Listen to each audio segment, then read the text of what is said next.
Assalamualaikum dan salam sejahtera. Anda sedang menonton Agenda Awani secara langsung dari studio Awani Bukit Kewangan Kuala Lumpur, dan sejak berhari-hari dan mungkin berminggu-minggu, Astro Awani sudah pun melaksanakan siri diskusi tentang pra-bajet, hari bajet itu sendiri sampai ke tengah malam, dan kini pasca bajet 2014 yang telah dibentangkan oleh Yang Amat Berhormat Perdana Menteri pada hari Jumaat lalu. Jadi malam ini saya ingin mengalu-alukan kedatangan Datuk Mak Nur Nawi, Timbalan Ketua Setiausaha Perbendaharaan dalam konteks dasar Kementerian Kewangan, dan ada pelbagai perkara, tapi saya rasa 5 teras utama ekonomi ataupun belanjawan itu ataupun bajet itu yang ingin kita lihat. 3 daripadanya saya harap saya dapat lihat pada malam ini secara ringkas dengan Datuk. Yang pertama itu adalah untuk memastikan bahawa apa pun yang kita belanjakan, kita nak rancakkan ekonomi negara supaya kita boleh meningkatkan kualiti hidup dengan wealth creation misalnya, ataupun menjanakan pendapatan dan kekayaan. Dalam konteks itu, Datuk, kalau saya boleh ambil pandangan orang dari dalam, kerana selalunya kita melihat ni dari luar. Jadi bagaimana strategi untuk merancakkan itu seperti yang dibentangkan itu, kerana apa pemikiran di sebaliknya itu? Kerana kita tahu dengan dasar ekonomi dunia yang saling berkait sekarang, kita tidak mangli daripada sebarang kesan yang berlaku di luar. Dan ekonomi Amerika masih lagi ada yang kata akan bagus, ada yang kata akan sangkut, ada yang kata akan jadi lagi teruk dan sebagainya. Dan kita melihat ke Jepun, antara ekonomi yang masih lagi terbesar di dunia, juga seolah-olah macam cuba nak bergerak tapi masih gagal untuk betul-betul melompat ke depan dan sebagainya. Jadi ada pelbagai cabaran senario antarabangsa, senario tempatan pula, walaupun kita melihat pada beberapa perkara yang masih kukuh, tapi kita tahu ada juga cabarannya. Contohnya seperti pegangan hutang yang banyak oleh isi rumah misalnya dan sebagainya. Jadi, dan kita juga masih lagi memikirkan adakah kita sudah betul-betul berjaya dengan strategi untuk memecahkan perangkap negara pendapatan sederhana ataupun middle income trap. Jadi saya nak bermula dengan strategi pemikiran di sebalik cuba untuk merancakkan ekonomi negara untuk sekurang-kurangnya tahun depan. Okay. Terima kasih Saudara Kamarul. Sama-sama. Kemungkinannya saya pergi kepada penyediaan bajet 2014 dulu. Okay. Jadi penyediaan bajet 2014 dirangka dengan dua matlamat utama. Pertama, bagi meningkatkan kemakmuran negara, dan keduanya untuk meningkatkan kesejahteraan rakyat. Ini adalah saya ibaratkan sebagai twin objektif kepada penyediaan mana-mana bajet setiap tahun, saban tahun. Inilah dia matlamat kita, memajukan, meningkatkan kemakmuran negara dan meningkatkan kesejahteraan rakyat. Jadi ianya saling bergantung antara satu dan lain. Tidak mungkin kita dapat melaksanakan program untuk mensejahterakan rakyat jika ekonomi negara kita tidak makmur. Ini sebenarnya bukan satu perkara baru. Daripada tahun 70-an, 80-an, 90-an, falsafah pembangunan kita ataupun pendekatan pembangunan kita selalunya berteraskan kepada pertumbuhan dengan pengagihan yang saksama.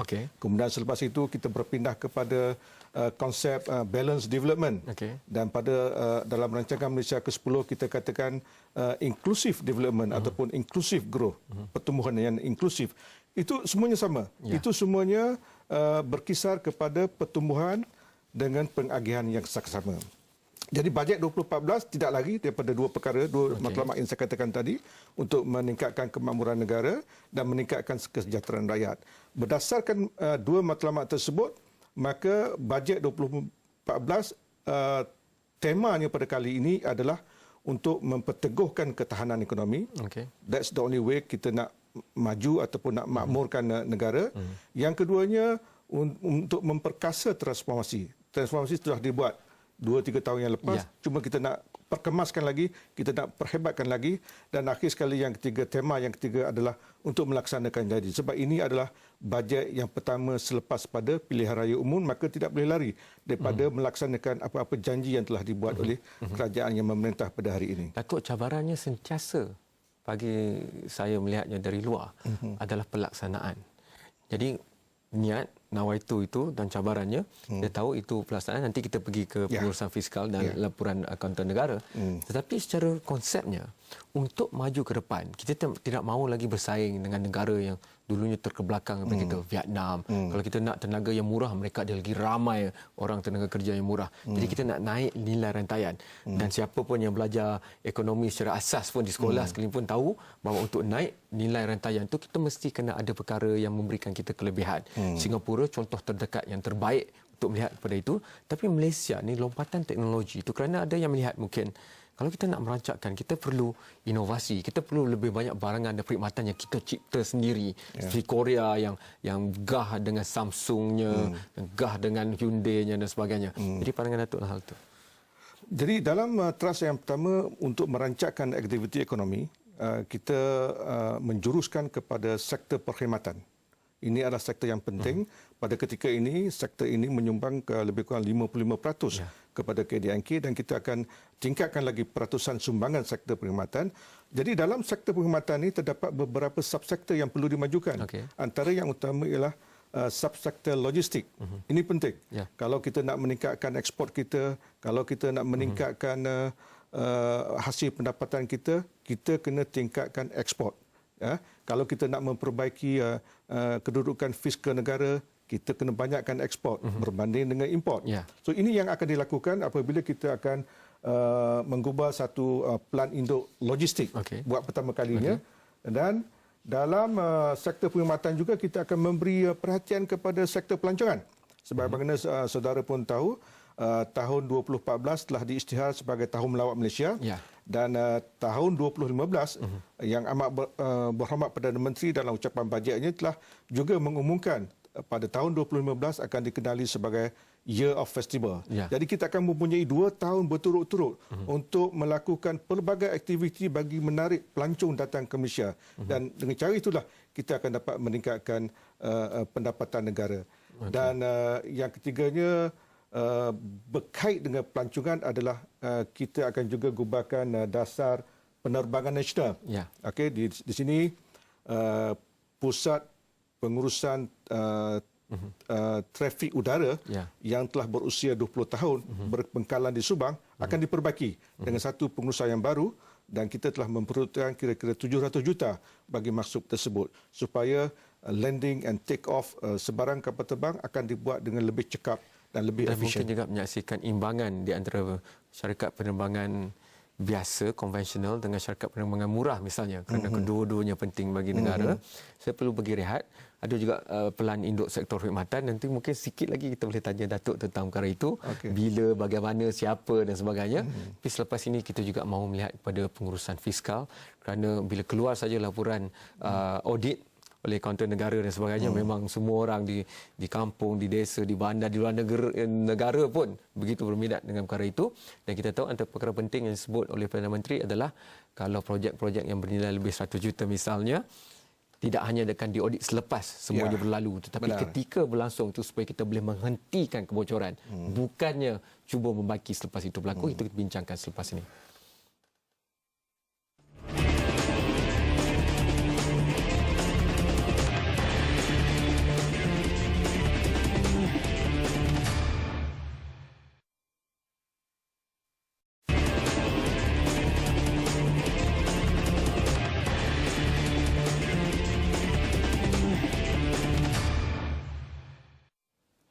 Saya begitu berminat sekali bila kita bicarakan isu integriti sebelum membicarakan isu rasuah kerana ramai yang berpendapat bahawa rasuah boleh dikekang dengan penguasaan dan sebagainya, tetapi mungkin cara pendekatan terbaik adalah integriti, dan jika ada nilai integriti itu kukuh maka lebih efektif usaha penguasaan terhadap rasuah ini. Walau bagaimanapun kita tidak mahu saban tahun diumumkan laporan audit oleh kaunter negara dan kemudian baru heboh gendang nak dipalu.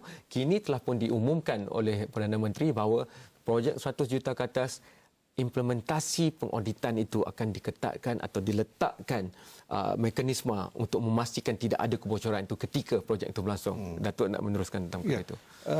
Benar sekali kenyataan Saudara Kamarul. Oleh kerana itulah maka kerajaan telah bersetuju untuk menubuhkan unit integriti di setiap kementerian yang bakal dianggotai oleh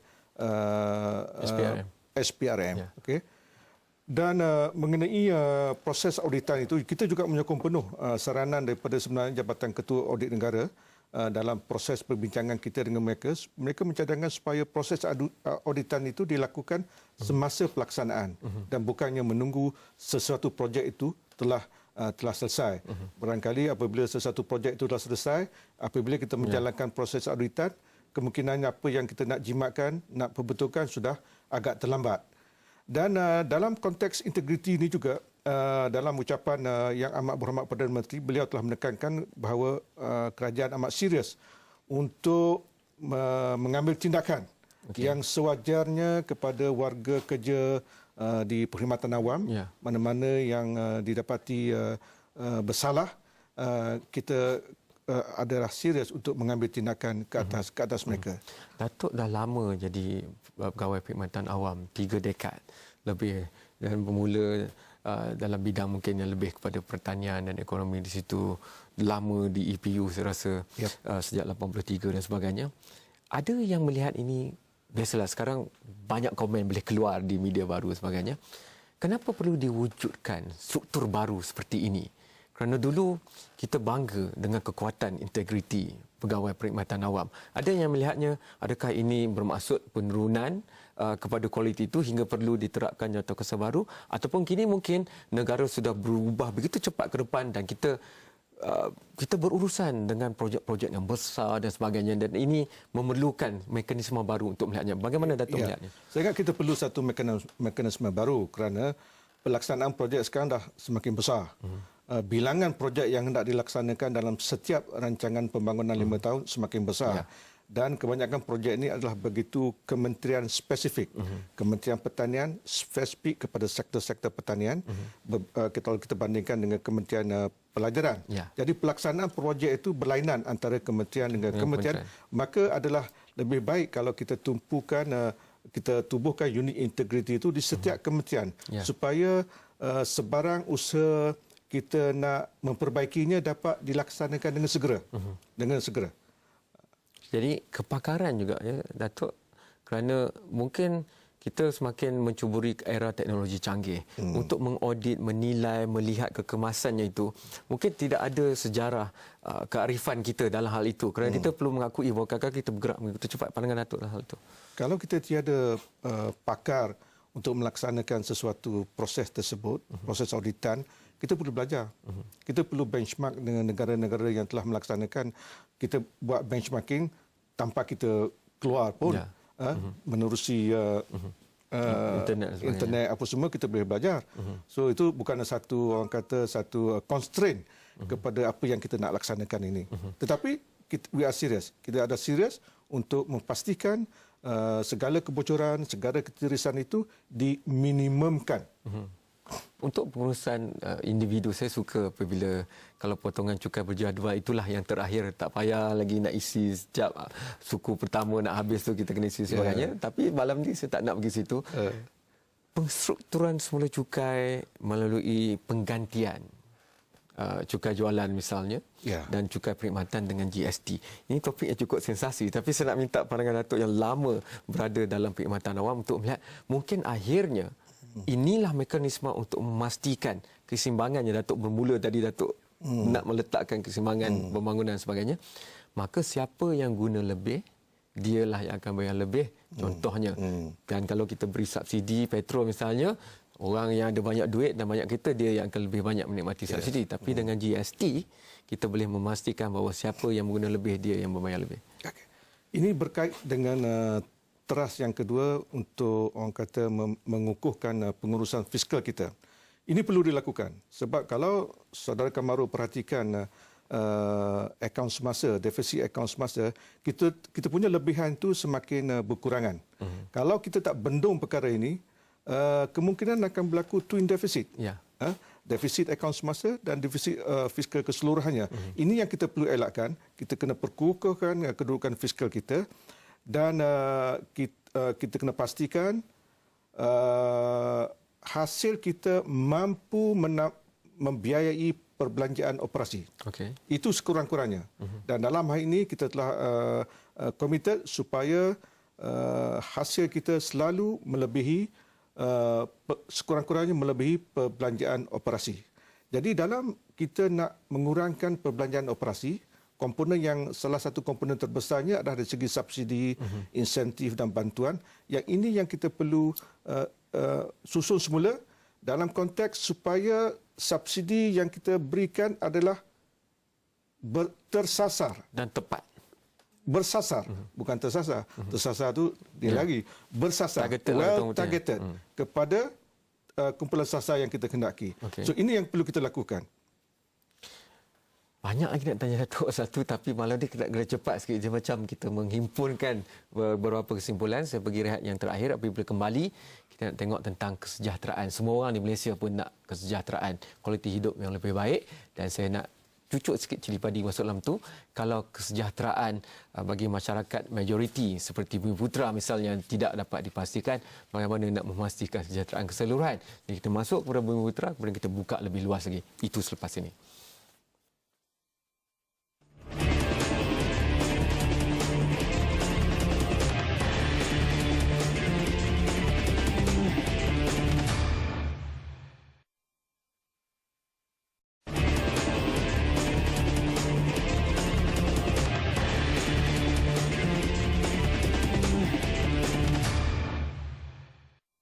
Satu cara untuk memastikan kesejahteraan dengan memastikan bahawa peruntukan yang secukupnya dan selesa diberikan kepada mereka yang bertanggungjawab memastikan kita sejahtera.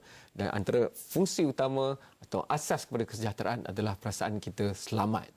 Kita nak hantar anak ke sekolah dan kita yakin anak sekolah kita sampai dan pergi balik dengan selamat. Kita nak pergi kerja, sama ada kita pergi sendiri atau dengan perkhidmatan awam, tambah macam orang media balik ke 1-2 pagi pun masih selamat dan sebagainya. Sebab itu Polis Diraja Malaysia ada 8.8 bilion ringgit Malaysia. Angkatan Tentera Malaysia ada peruntukan 13.2 bilion. Saya nak tanya Datuk kepada dua angka ini kerana 8.8 campur 13.2 itu 20 lebih bilion, Datuk, dan itu jumlah yang besar. Mungkin menyamai ataupun lebih daripada diberikan kepada sektor pendidikan dalam hal itu yang juga komponen terbesar. Jadi ini komitmen yang serius. Bagaimanapun selepas keluar laporan audit oleh sebagainya, kita juga mahukan bagaimana pengagihan ini akan ditentukan oleh pelaksana dasar kerana ke mana ia pergi itu amat penting kerana ini soal mungkin antara hidup dan mati. Keselamatan dan ketenteraman awam amat penting. Okay. Dalam usaha kita untuk memajukan negara dan untuk memajukan masyarakat, keselamatan dan ketenteraman adalah merupakan prasyarat untuk mencapaikan dua matlamat yang saya sebutkan pada awal rancangan ini, kemakmuran negara dan kesejahteraan rakyat. Jadi memang kita setiap kali bajet satu peruntukan lebih kurang 10% daripada keseluruhan bajet akan diperuntukkan kepada sektor keselamatan dan ketenteraman awam. Okey, dalam konteks itu Datuk, pemerkasaan bagi komuniti Bumiputera.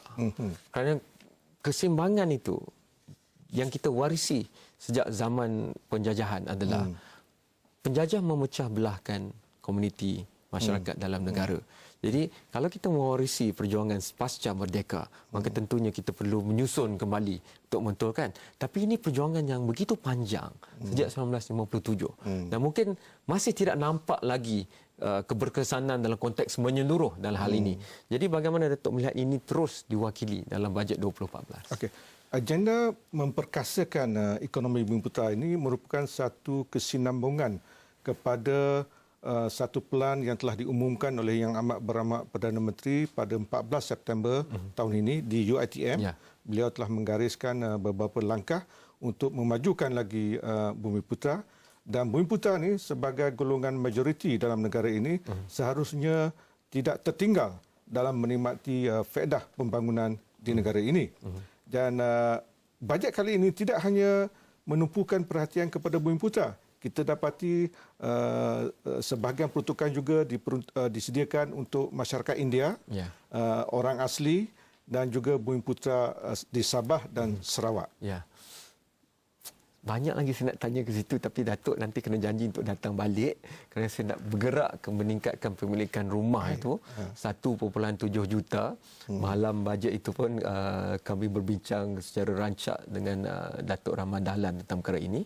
Tapi nak melihat bahawa janji ditepati itu merujuk kepada janji untuk membina 1 juta rumah mampu milik dalam konteks itu.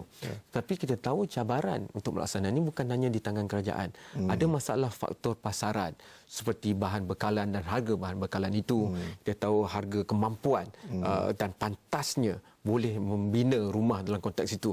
Jadi cabaran untuk membina 223,000 unit ini juga bukan senang, Datuk. Target asal adalah 1 juta dalam tempoh 5 tahun. Ini bermakna kita perlu bina rumah lebih kurang 200,000 setiap tahun. Dan pada tahun harapan 2014, bajet 2014 kita mengatakan sejumlah 223,000 rumah akan dibina menerusi pelbagai agensi, antaranya Jabatan Perumahan Negara, Prima, Syarikat Perumahan Negara Berhad, swasta, pemaju-pemaju swasta, lebih kurang 90,000 unit. 90,000 unit rumah akan dibina oleh pemaju swasta, dan program yang terbaru My Home. My Home adalah satu program baru yang kita perkenalkan. Di sini program ini sebenarnya kita menyediakan insentif kepada pemaju swasta sejumlah 30,000 unit. 30,000 untuk satu unit rumah. Insentif kerajaan kepada pemaju swasta untuk membina rumah kos rendah dan kos pertengahan. Okey. Jadi dalam sesuatu projek perumahan yang baru, mereka perlu memperuntukkan 20% untuk rumah kos rendah dan 20% untuk kos sederhana. Dan kita menetapkan harga jualan kos rendah 45,000 dan kos pertengahan 170,000. Itu yang saya nak masukkan, kita ada seminit 2 lagi. Tapi kalau kita lihat pembangunan projek MRT misalnya, sepatutnya golongan pertengahan, menengah rendah dan golongan pendapatan rendah lah yang patut duduk paling dekat sekali dengan projek seperti ini. Kerana mereka golongan utama. Tapi kita lihat kuasa pasaran juga kita tidak mahu halang. Dan kita lihat banyaknya tumbuh macam cendawan projek-projek di sekeliling kemudahan yang akan 2-3 tahun lagi kita nak mati ini adalah projek-projek kelas mewah. Jadi bagaimana nak imbangkan? Kerana kita tidak mahu projek mampu milik tapi duduknya begitu jauh. Tidak. Memang ini adalah satu perancangan kerajaan. Okey, apa yang dikehendaki oleh golongan rendah, berpendapatan rendah dan pertengahan. Mereka ingin memiliki rumah dan mereka inginkan bantuan dari segi pengangkutan awam. Jadi kita gabungkan kedua basic needs ini dan kita ada perancangan together with MRT Corporation di setiap stesen MRT. Di kawasan stesen MRT itu, di kelilingnya, kita akan binakan kemudahan perumahan untuk golongan pertengahan. Jadi maknanya mereka dapat tinggal di situ dengan harga subsidi dan juga dapat menikmati sistem pengangkutan awam tanpa perlu memiliki kereta persendirian. Datuk, banyak lagi nak tanya ni. Bonus tengah bulan tu minimum 500 itu. Dan setengah orang tak suka dengan pemberian terus macam tu. Dia kerana kata dari segi ekonominya dia mungkin tidak membantu pertumbuhan dan sebagainya. Datuk kena datang kembali ke agenda awal ini untuk membincangkan perkara ini. Anda juga boleh hantarkan itu rangkuman sebenarnya apa yang berlaku minggu lepas dan permulaan untuk kita terus membincangkan perkara ini bersama dengan pembenaran untuk menuju ke depan. Kerana kali ini kita tidak boleh hanya mendengar belanjawan tahun ini dan kemudian dengar pula tahun depan. Di antaranya kita juga mahu memastikan suara rakyat dalam pelaksanaan itu diambil kira. Terima kasih. Hantarkan pandangan anda sendiri. Ada astroawani.com, ada iOS dan juga Android aplikasi oleh Astro Awani atau terus ke Facebook dan Twitter Awani. Sekian, selamat malam dan terima kasih. Thank you so much.